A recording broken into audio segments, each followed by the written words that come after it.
What do you make of this proposal? Is this a simple repeat of the earlier offer by South Korea to DPRK at various stages, or this is a recognition of new opening of opportunities for the two sides to really work out something? I believe that this is a different approach.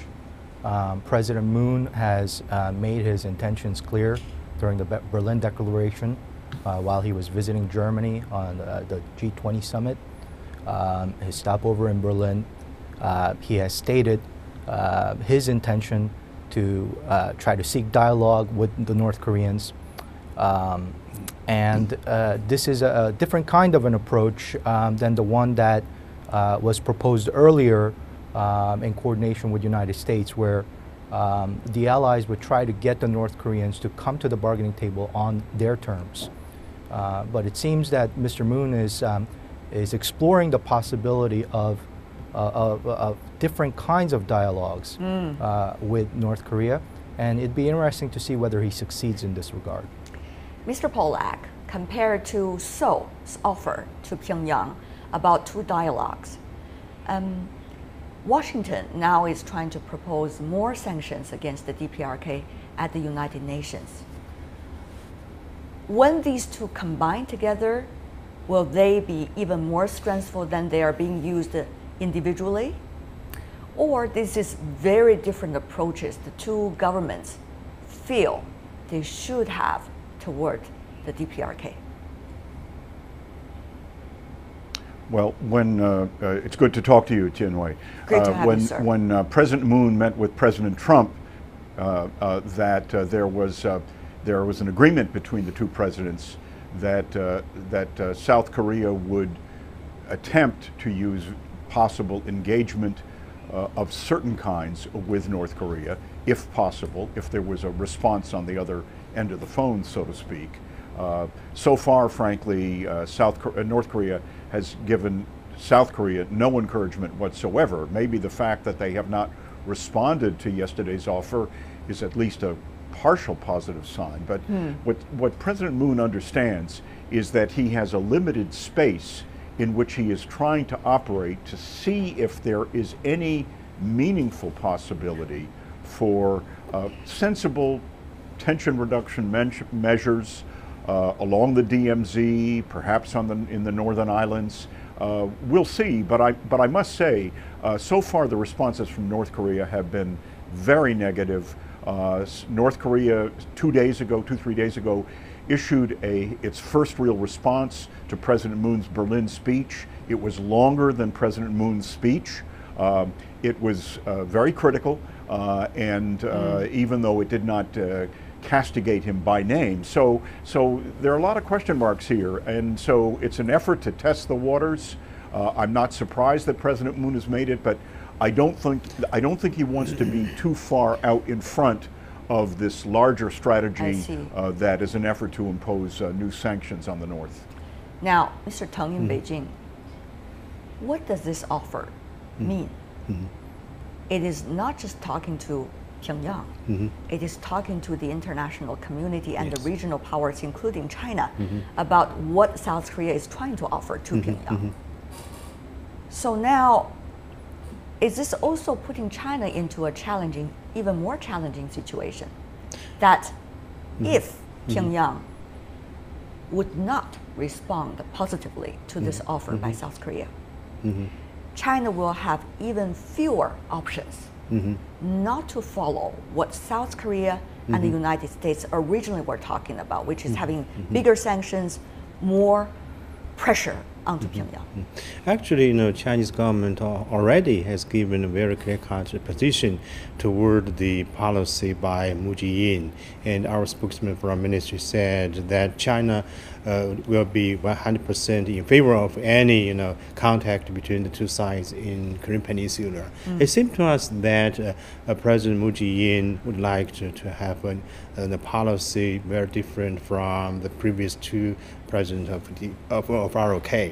And it seems to us that this is a continuation of the sunshine policy by the former ROK president. But I think the reality is that the situation in Korean Peninsula is very different from 10 years ago. So Moon Jae-in's policy is good idea, but I don't think will be any significant impact on the situation in the peninsula. When you talk about 10 years ago, let's take a look at what kinds of offers has been given, provided by South Korea to North Korea earlier, 10 years ago.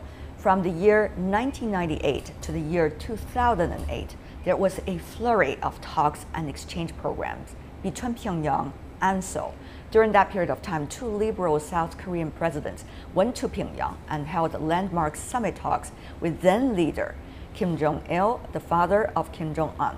Kim Jong-il, meanwhile, sent his premier, top security head, to Seoul for talks as well.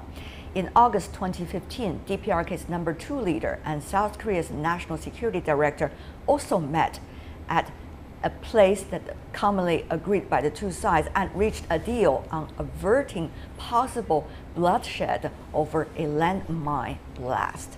So there seems to be a lot of close interactions from time to time. And yet, Mr. Pollack, what Mr. Teng here in China said perfectly well, that is, time has gone by and things have dramatically changed.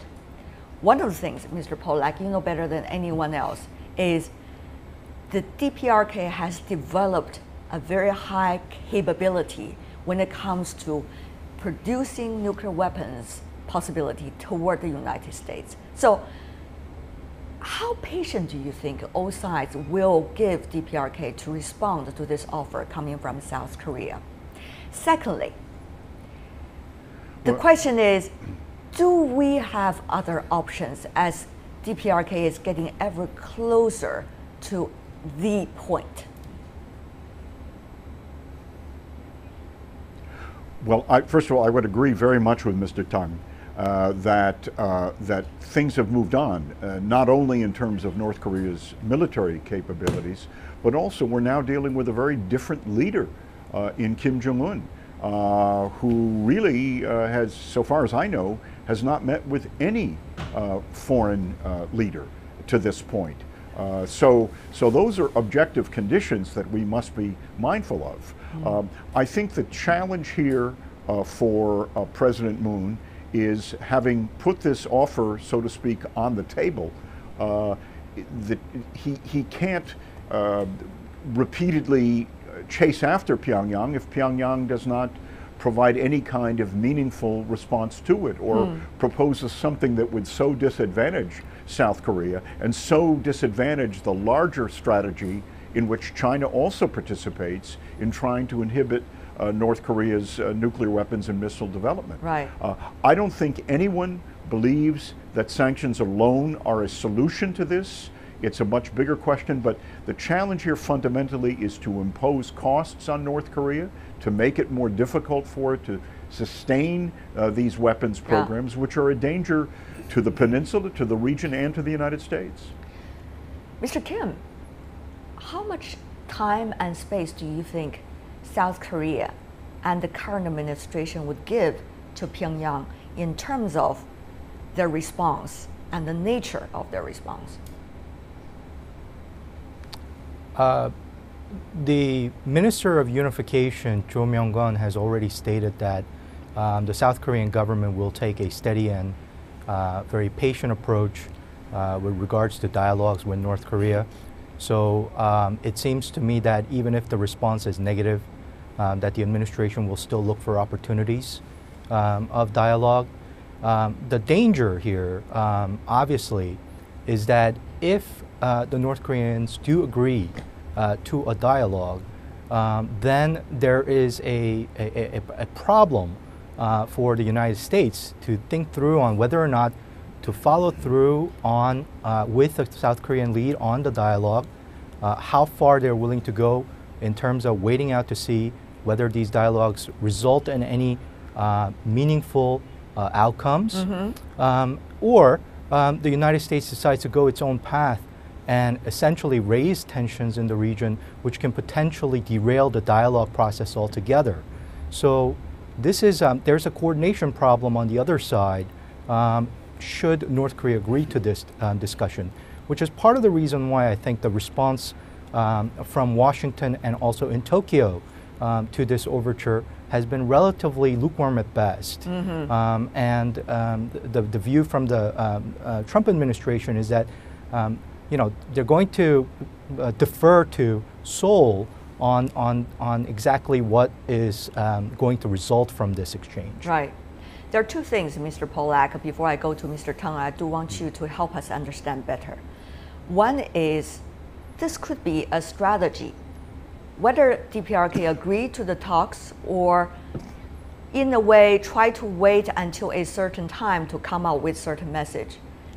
A way for them to delay the process of further sanctions against the DPRK.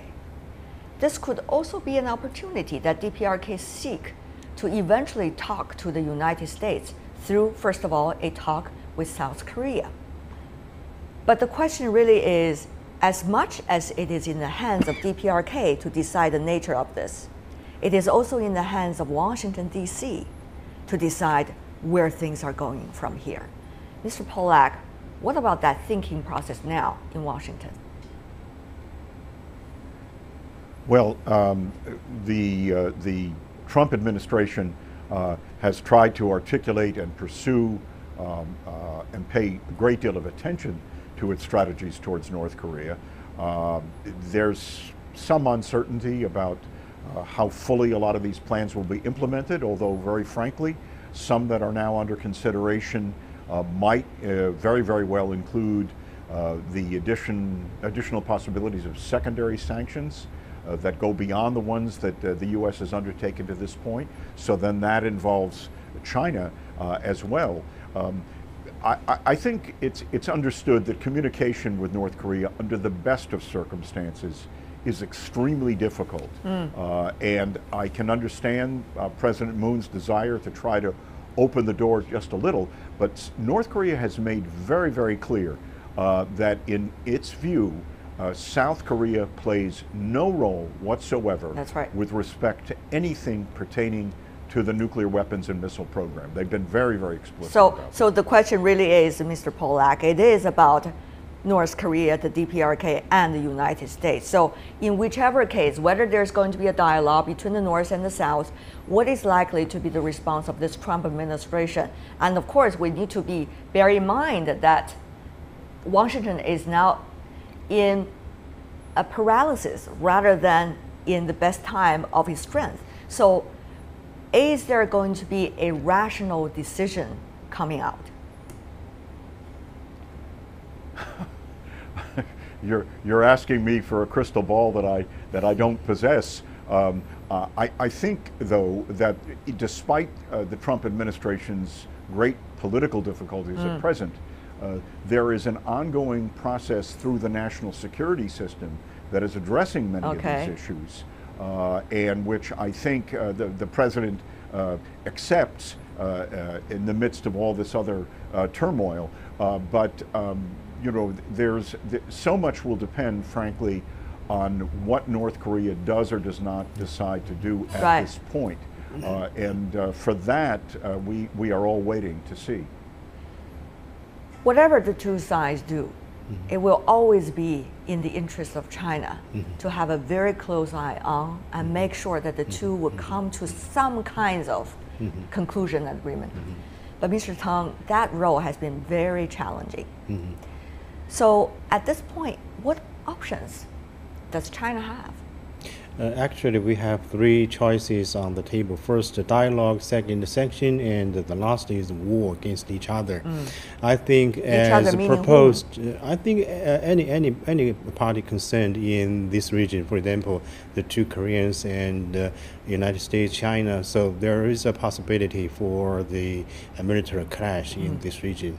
And I think China's position is very clear, as we discussed, that actually two-way to suspension and to way to go for the solution to the DPRK nuclear issue. I think to be frank, I'm not so optimistic about President Moon's proposal at this moment. 2 points I'd like to mention here. The first, can President Moon go far away from the point right now? I don't think he could have an independent policy toward DPRK at this moment. The second, does any country, quite familiar, knows that the the leader of DPRK, Kim Jong-un, wants to have? The nuclear armed DPRK might be the #1 job for Kim Jong-un at this moment. I don't think Kim Jong-un will give any compromise in this regard at this moment. So 2 points very important. All the participants should have a clear-cut idea on this issue. But the United States, since Trump administration comes into power, their original belief is to exert more pressure on China so that the pressure can be handed over to Pyongyang because of close relationship between these two countries in history. But China have already said very clearly, we can't do that, not at least to a certain extent.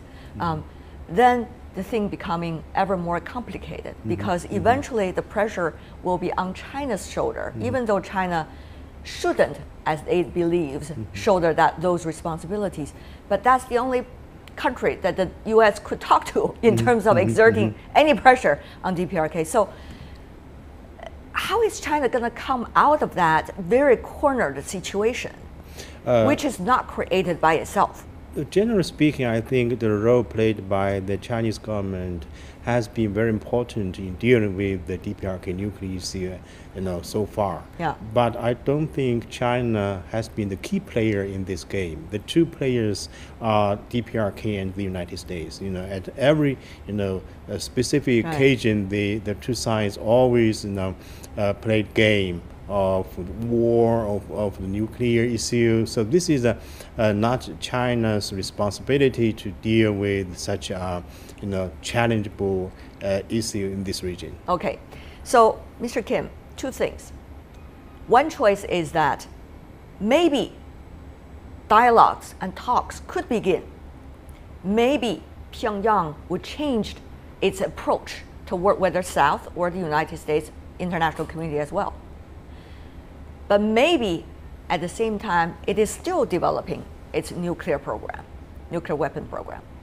The other thing is North would just dismiss any offer by both the neighbor and the international community, even in the United States, and continue to develop its nuclear weapons program.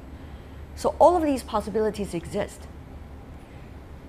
How are players going to prepare for the worst scenario and the best scenario, particularly South Korea?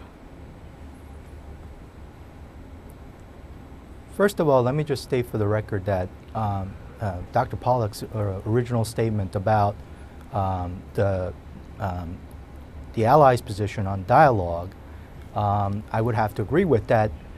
Both the United States, South Korea, and Japan as well all agree that a dialogue of some form is a sort of an eventual sort of endgame or part of a very important turning point in all this. The U.S. position has always been that that it wants to decide and determine the terms of that dialogue.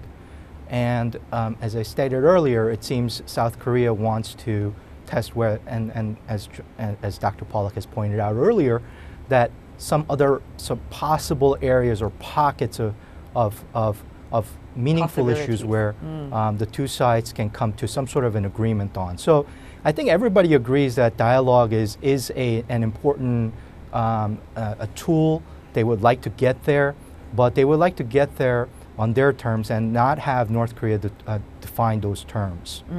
That's number one. Number two, what I'd like to also point out is that I'm not sure it's a choice among these very extreme cases that either a dialogue or some sort of an agreement or a war. I think there are some other possibilities in between, short of war. And that is, I think we're giving less weight to the role of deterrence in all this. That if North Korea continues to develop its nuclear capability and eventually reaches a point where it crosses that red line, that it's able to miniaturize a nuclear weapon on top of an ICBM, it doesn't necessarily mean that North Korea will actually use that capability. And the way that I define use here is that North Korea actually launches an ICBM, a nuclear-tipped ICBM. North Korea could very well have every intention to deter a potential attack from one of its adversaries. In same regard, I think if North Korea's capability has increased, to some extent there has to be a balance in the region when we're talking about South Korea and Japan. Yes, we do have extended deterrence and the U.S. nuclear umbrella, which has protected and kept the peace in the region. But if there's any possibility that North Korea could potentially use this capability, I think South Korea and Japan would also like to have some sort of assurance on their end to deter a potential attack from North Korea. I see. What that means is a potential here for an arms buildup. Mr. Teng, you want to respond to that? We only have 45 seconds to go. Yeah, I think the reality is that every country in this region now had the opportunity of finding a good solution in dealing with DPRK nuclear issue, not only because the capability of DPRK has become real and directed to the countries concerned, but also all the countries should face the same challenge at the same time. This is a very urgent job for all the countries concerned. And final words for you, Mr. Pollack, very briefly, please. Yes, I think it's the most important thing is that we cannot let great distance be created between all the affected powers here. It's very important now, in particular, I think, for the United States and China to work on a common strategy, not one that is separate in different avenues. It's essential under these circumstances, truly essential.